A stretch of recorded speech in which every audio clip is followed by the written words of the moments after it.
How about number 3 newsmaker, Rex? That is Brian Rolapp, the new CEO of the PGA Tour. Was announced in June. We have not seen or heard all that much from him in the past 6 months, but it's pretty clear that his impact is already being felt at HQ. And I can't overstate how much of a sea change this is for the PGA Tour. And you not only Rolapp, but just the idea that the PGA Tour is now a for-profit. And whatever the romantic ideas of what you thought the PGA Tour was before, as a charity, as someone who did good in the community, those have sailed. Bye-bye, nice moment. That's not an option anymore. And I'm not even being critical of that. I think in this moment in time, and I've said this before, and I'll continue to say it, I'm not quite sure who's qualified to negotiate a $1 billion international deal as it applies to Live Golf and the professional public investment fund. However, Brian Rolapp seems like the guy I would want in that chair. By all accounts, you talk to anybody who's either met him or known him from his past life in the NFL, he's really good at all the things the PGA Tour needs right now, and that is a for-profit model. That's someone who understands that the investors, SSG and private equity, not want a return on their investment. They're going to get a return on their investment. So that means the PGA Tour model has to move around quite a bit. I will say that Brian has done a really good job of being in that chair for the first few months.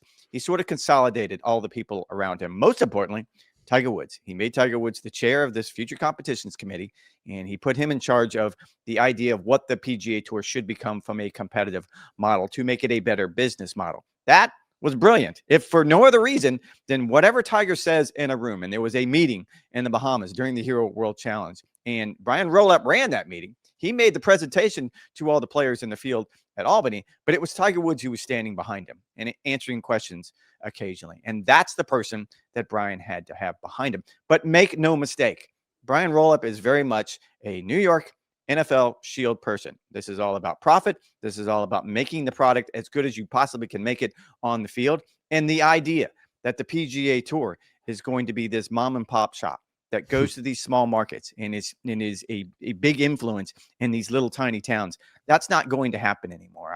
I was told on numerous occasions that the PGA Tour is in 5 of the top 30 markets right now in the United States. That's not sustainable, and that's not going to be the future. Yeah, and look, that's why I think that this is a really exciting time to follow this tour, because you are bringing in, as you mentioned, a golf outsider from the strongest and most powerful entity in the American sports market. And Brian Rolapp is not promising little nip and tucks. Like, this is a full cosmetic makeover. These are seismic changes, even if you could argue, Rex, whether that's actually needed. Right now, you have sponsors who are more than willing to pay for tournaments basically every single week of the entire calendar. What Brian Rolapp is promising to do is going to be disruptive. Players might and probably will balk at some of his ideas.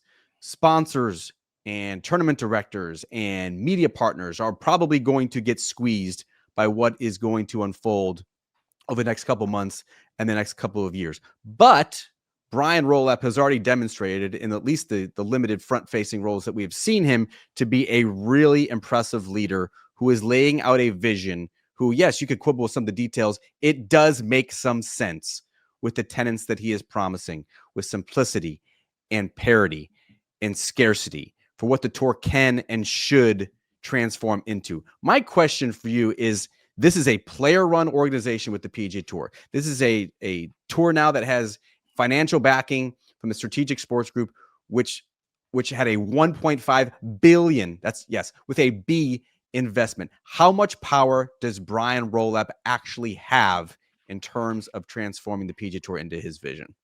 Oh, I think alongside Tiger Woods, he's the ultimate power. SSG picked him. Arthur Blank, who was on the search committee, essentially handpicked him simply because of the work. The owner of the Falcons. Yeah. Owner of the Falcons. He's a member of the SSG group that, as you pointed out, invested $1.5 billion. This is an important element. They went out of their way to make sure they had their guy in that job. And you go back to Brian Rolapp's job to do an origin story here. He did all the things at the NFL that the PGA Tour really needs right now. New media rights deals where you maximize the product, just not on TV, but across all the platforms, because you and I both have talked about this. The landscape is going to change very, very quickly for all of sports, just not golf. And I believe professional golf is a little bit behind on this front. So he's the right guy on that front. He also ran all of the investments for the NFL.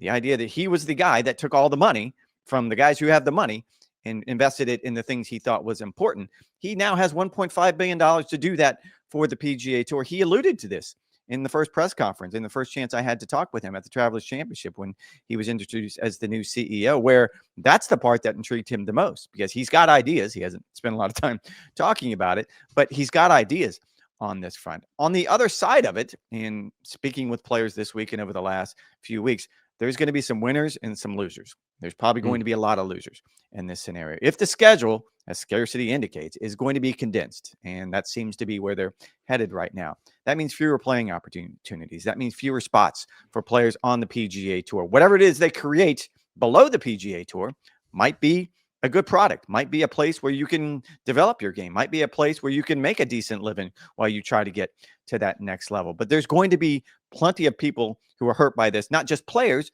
but tournaments. If the PGA Tour schedule is going to go to 20 events, which I'm just throwing that number out there because that seems to be the popular one right now, that means roughly 20 events are going somewhere else, either away or to another tour.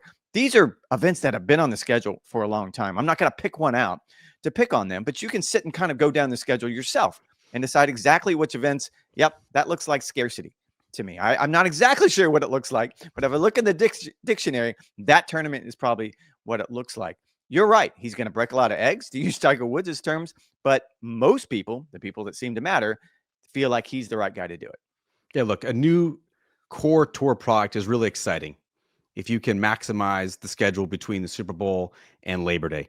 Best field, best courses, best times in the schedule. Like, I think all of that makes sense. The questions, though, are numerous.